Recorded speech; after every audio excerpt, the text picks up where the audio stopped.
3F fue el intento fallido de golpe de Estado llevado a cabo por un grupo de militares españoles en 1981 con el fin de acabar con la democracia recién implantada en el país.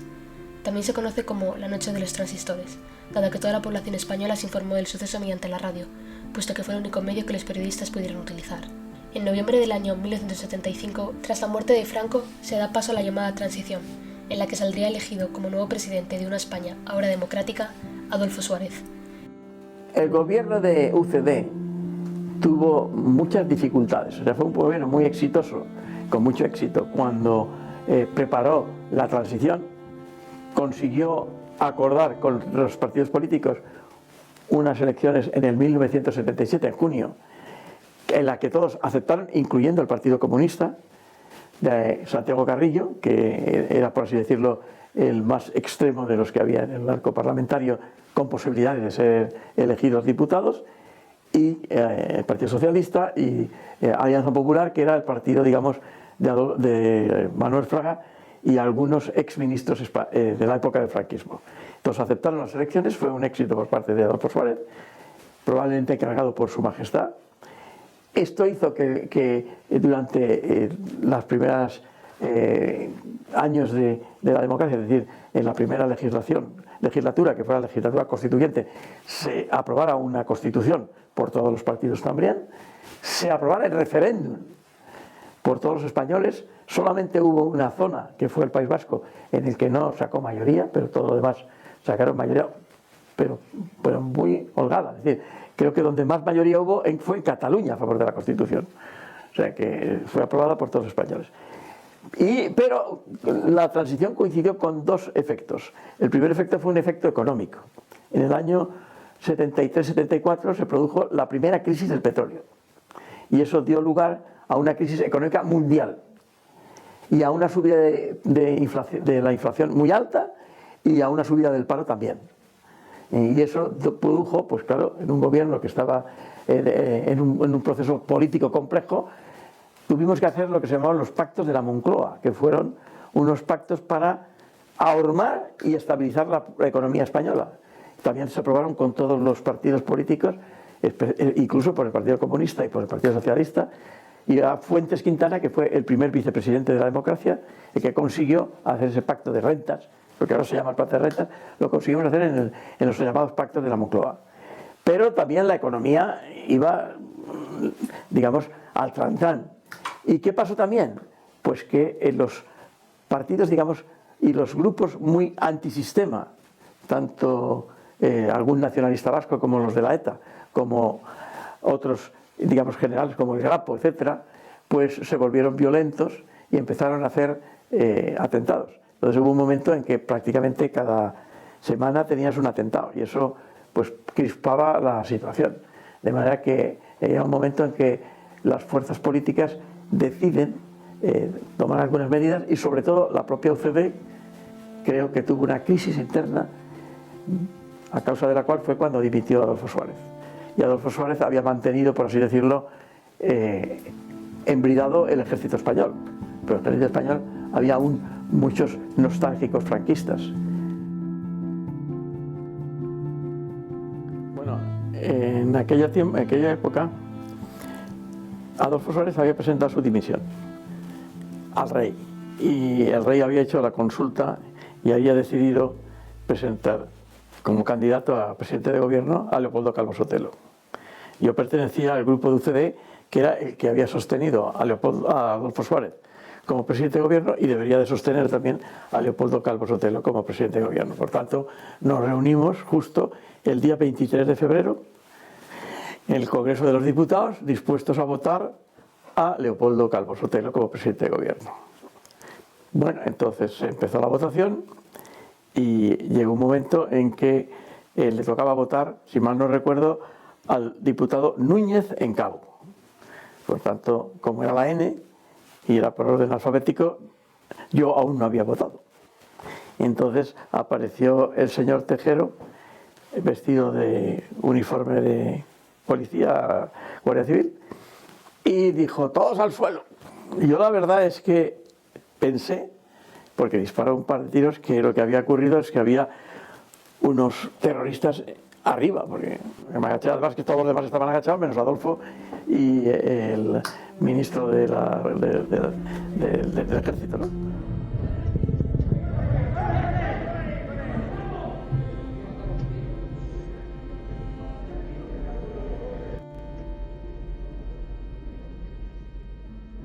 Yo era mi obligación. Yo lo hice más que cumplir con mi deber. Era el único militar de carrera que había allí y hice, como digo siempre, traté de hacer lo que me habían enseñado en la Academia General de Zaragoza, que se lo he dicho a ellos.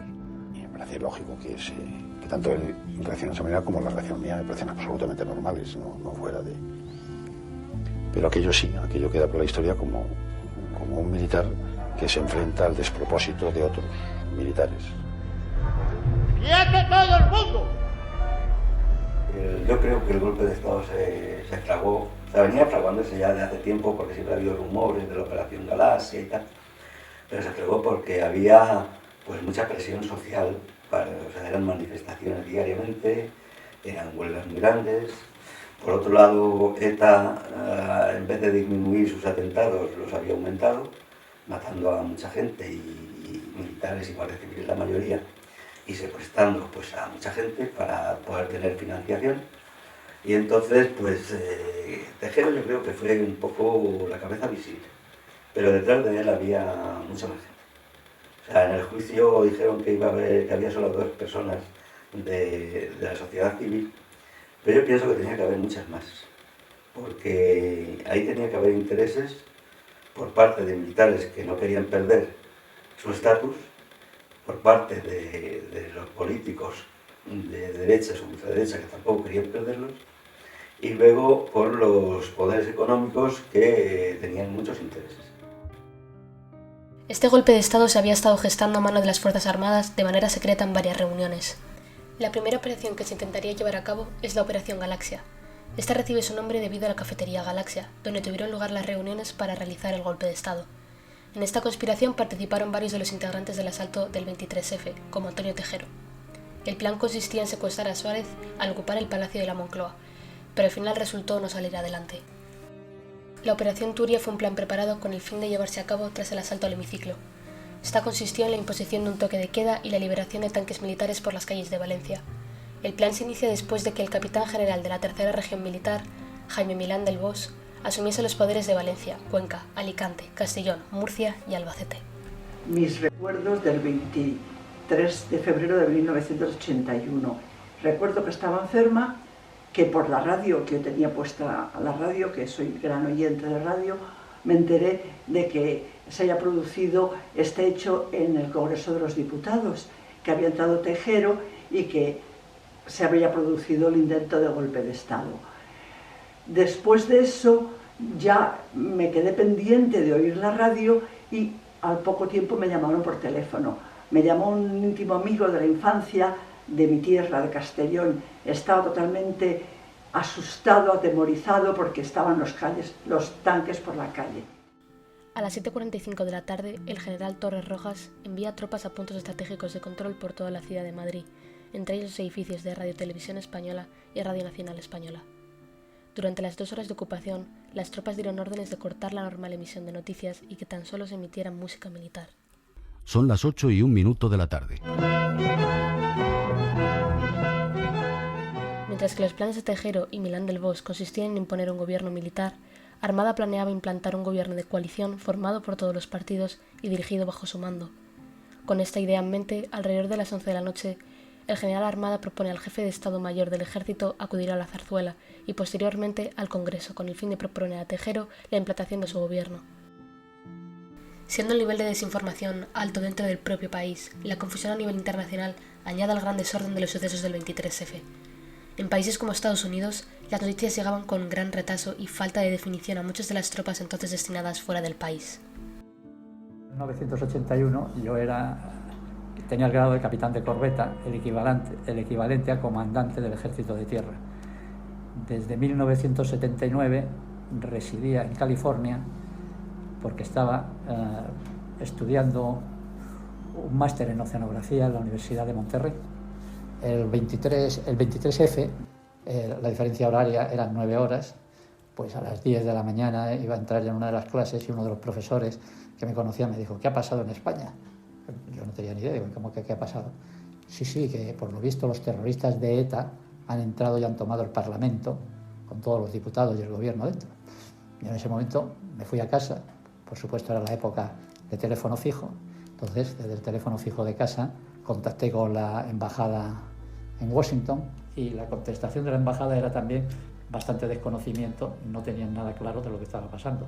Mis noticias de España pues eran realmente muy, digamos, livianas, por decir algo. En la televisión realmente solamente se veía en algún noticiario si había habido un atentado terrorista de una cierta entidad, es decir, con varios muertos. Es curioso que, para no perderme nada de las noticias, oía informativos en la radio de Monterrey, cada media hora tenía un informativo. Todos empezaban con Teniente Coronel Tejero Molina, Parlamento, todos empezaban sobre el Parlamento. Lo que nunca habían hablado de España se estaba hablando constantemente.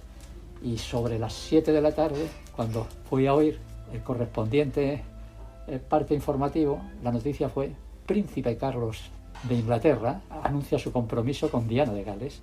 Esa noticia desbancó en la prioridad de noticias a la toma del Parlamento español. Con lo cual para mí ya fue también la cosa no sigue para adelante.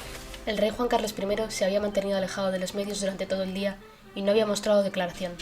A la 1:12 de la madrugada se emite por televisión el siguiente mensaje, en el que se declara a favor de la Constitución y la democracia.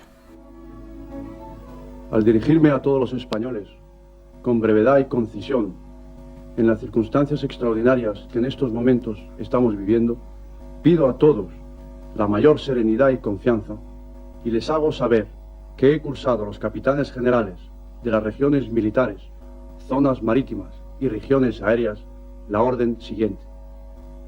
Ante la situación creada por los sucesos desarrollados en el Palacio del Congreso y para evitar cualquier posible confusión, confirmo que he ordenado a las autoridades civiles y a la Junta de Jefes de Estado Mayor que tomen todas las medidas necesarias para mantener el orden constitucional dentro de la legalidad vigente. Ya sobre la 1 de la mañana habló el rey y entonces ya parece que se decantó la situación de que el golpe era fallido. Hasta ese momento hubo una gran incertidumbre, sí se relajó la situación. Fue un poco tardía la decisión del rey, pero imagino que para tomarla tendría que haber hecho muchas conversaciones, haber consultado con muchas cosas y tomarse su tiempo. Yo al día siguiente me presenté en mi puesto de trabajo, trabajaba en la Puerta del Sol.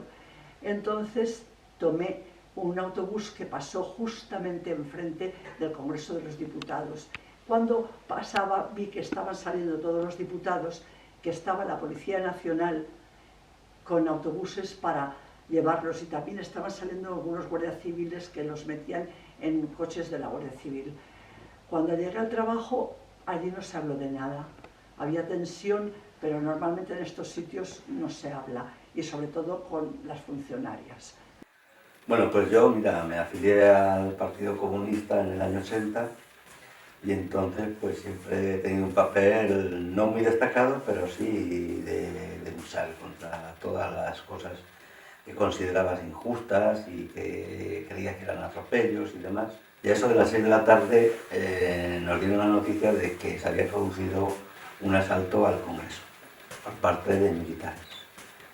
Con lo cual, pues lo primero que hicimos fue informarnos un poco más y a continuación, pues ponernos un poco fuera del lugar donde estuviésemos visibles.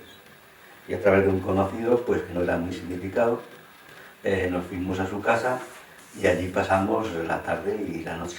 Una noche larga, una noche que no se tendría que volver a producir. Una noche que tenías rabia, tenías miedo, tenías una incertidumbre de ver qué es lo que iba a pasar. Y ya que habíamos conseguido ese margen de libertad, volver a perderlo otra vez, eso nos indignaba mucho. Con lo cual fue una noche que a través de la radio, que fue la gran protagonista de todos, pues era donde no obtenían informaciones. Ya nos organizamos un poco mejor y decidimos de que había que poner a salvo los archivos de las personas que estaban afiliadas. Con lo cual, cuando ya se tranquilizó un poquito, nos desplazamos hasta las oficinas y allí pues cogimos los archivadores, nos los llevamos, los guardamos en el cuarto de ascensores y pues muchos documentos de los que había allí que podían ser comprometedores para los militantes, pues se destruyeron. Y así llegamos hasta el día siguiente, que en realidad ya cuando salió el rey por la noche en la televisión y dijo que bueno, que todo eso que le había dado orden y demás, era algo que no nos lo creíamos porque la radio seguía informando de que en Valencia estaban los tanques en la calle. Y los tanques en la calle estuvieron toda la noche. Por lo tanto no dábamos demasiada credibilidad al rey, porque en la historia ya se ha dado que ha habido reyes que han apoyado golpes de Estado. ¿Qué es lo que pasó?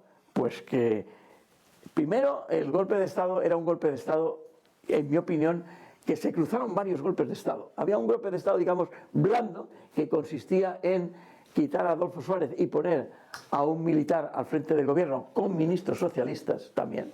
O sea, uno que digamos un gobierno de concentración, que no tuvo ninguna posibilidad. Había este golpe de Estado que era más bien volver al franquismo, y que se cruzaron ambos, y entre los dos, pues al final se desbarataron y demás. O sea que fue una chapuza de golpe de Estado. De hecho, creo que en una televisión sueca la noticia era: toreador español asalta el Congreso de los Diputados. Porque claro, iba con el sombrero de la Guardia Civil y diría que qué sombrero más raro, ¿no? Y pensaría eso, nada. Yo creo que en parte el golpe de Estado de Tejero fue una vacuna al ejército español, diciéndole: oye, esto es irreversible, no seas nostálgico, los pocos que pensaban en volver al franquismo están equivocados, el pueblo español no lo va a admitir. De hecho, cuando salimos al día siguiente hubo grandes manifestaciones en todo el país a favor de la democracia y de la autonomía. Así finalizó uno de los eventos más amargos de la democracia española. El coronel Antonio Tejero fue condenado a 30 años de cárcel. A pesar de haber sido un suceso clave en la historia de nuestro país, se desconoce mucha información. La gran cantidad de versiones y de documentación clasificada llevan a la confusión de la población. Existen numerosas y famosas teorías que cuentan los hechos de cientos de maneras diferentes. Es por esto que la intención de este documental es arrojar algo de luz en la oscuridad para que, al menos, conozcamos parte de los hechos y avancemos hacia la construcción de una sociedad que abogue por los derechos de todos.